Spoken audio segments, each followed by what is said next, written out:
Les enfants ont trop de vacances l'été. Débat relancé par la ministre de l'Éducation nationale, Elisabeth Borne. Ce sera au menu, dit-elle, d'une grande concertation sur le temps scolaire. Et en fonction des discussions, les vacances d'été pourraient être réduites, rabotées dès l'été 2026. Dans ce studio, Sophie Vénétité, rebonjour, secrétaire générale du syndicat d'enseignants SNES-FSU. Alors, est-ce qu'il faut réduire les vacances d'été? Est-ce que les profs sont prêts à avoir les élèves un peu plus longtemps l'été en classe? Déjà, il faut regarder, quelle est la réalité sur les vacances d'été. En France, on a, 8 semaines de vacances, l'été, ce qui nous place, en queue de peloton. C'est-à-dire qu'il y a quand même un certain nombre de pays en Europe qui ont bien plus, de, vacances, l'été, y compris les pays nordiques qu'on ne cesse de nous dire qui sont, le modèle qu'il faut suivre et cetera. La Finlande et la Suède, ils ont plus de 8 semaines de vacances l'été.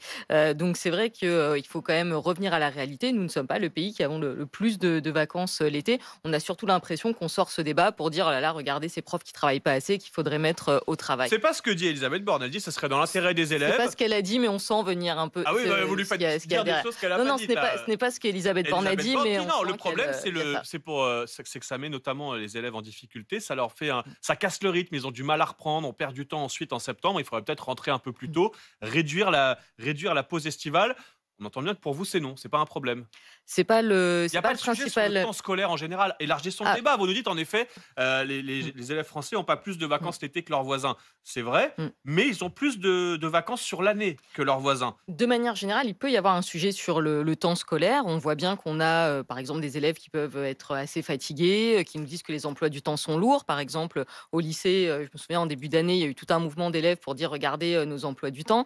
On sait aussi que la question du rythme des petites vacances, et de la façon dont elles se succèdent peut aussi, être un sujet. Donc, ça, c'est des choses, pourquoi pas, qu'il faudrait Ah, regarder. là-dessus, vous êtes Mais, ouvert à la discussion. en Peut-être tout réduire cas, les petites vacances. Là, maintenant, il y a 2 bah, semaines à la Toussaint, 2 semaines en février, 2 semaines à moi, Pâques. je vous dis pas réduire comment réduire les petites vacances, mais en tout cas, ne pas se focaliser sur regarder, il faut, réduire les vacances d'été parce que c'est enfermer le débat dans quelque chose qui n'est pas vrai et ensuite tout regarder sur le temps scolaire, sur les emplois du temps et cetera, en partant des bons constats. Par exemple, que les emplois du temps des élèves sont très lourds à cause de la réforme du lycée. C'est des choses qui se regardent, mais avec, toujours, l'œil des enseignants, l'œil des élèves, l'œil des parents d'élèves et en ne faisant pas primer, comme c'est trop souvent le cas quand on parle des vacances, le lobby du tourisme. Mais Mais, alors, mais attendez quand même, cette question du temps du temps scolaire qui est quand même en permanence avec chaque gouvernement, ça explique quelle part du très mauvais niveau des élèves français. C'est-à-dire, est-ce que ce débat du temps scolaire, enfin, je veux dire, il n'y a pas d'amélioration, on se traîne, si vous prenez les fameux classements PISA, on est 25, 26e, donc les élèves français, ils sont pas bons. hmm. Le temps scolaire, ça explique quelle proportion de cette nullité?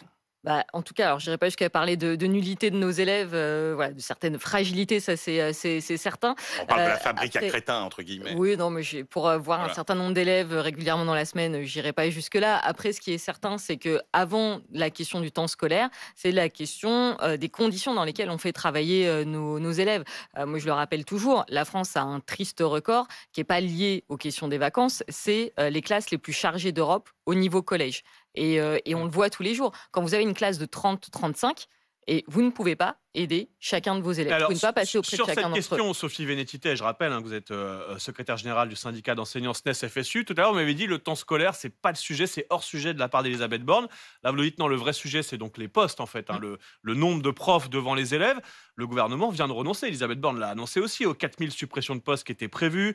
2000 postes d'AESH vont être créés. Tout ça, ça va dans le bon sens, là. Vous applaudissez ce que dit Elisabeth Borne. Oui, là, c'est une très bonne nouvelle, des annonces qui vont dans le bon sens, qui tombent pas de nulle part, non plus, hein. Je veux dire, ça fait plusieurs mois qu'on dénonçait, la suppression de 4 000 postes, qu'on s'est mobilisé aussi pour ça. Donc c'est la preuve qu'on peut être entendu, et donc c'est un premier pas. Ça ne peut être qu'un premier pas parce Mais que donc, vous finalement avez eu gain de cause sur les postes. On peut peut-être maintenant ouvrir le débat du temps scolaire. bah, L'un peut aller avec l'autre. on peut a eu avoir- gain de cause, sur les postes. Maintenant, on pourrait ouvrir le débat sur les salaires, par Ah, exemple, ça, avant c'est... de parler, parce Bon. qu'il y a toujours cette question de l'attractivité du métier enseignant et qui veut devenir prof, aujourd'hui quand ce métier est encore assez mal payé. Donc, qu'Elisabeth Borne ouvre, le débat sur les salaires et ça sera une deuxième bonne En nouvelle. attendant, elle annonce donc une grande concertation sur le temps scolaire. Vous y participerez? Ah bah, bien sûr, on a toujours des choses à dire, on fera valoir notre point de vue. Merci Sophie Vénétité, secrétaire générale du syndicat d'enseignants SNES-FSU, d'être venue réagir ce matin à ce débat. Pour l'instant, ce n'est qu'un débat posé par Elisabeth Borne, la ministre de l'Éducation nationale, et ça vous fait réagir évidemment. Ça se passe au 32-16, vous connaissez le chemin.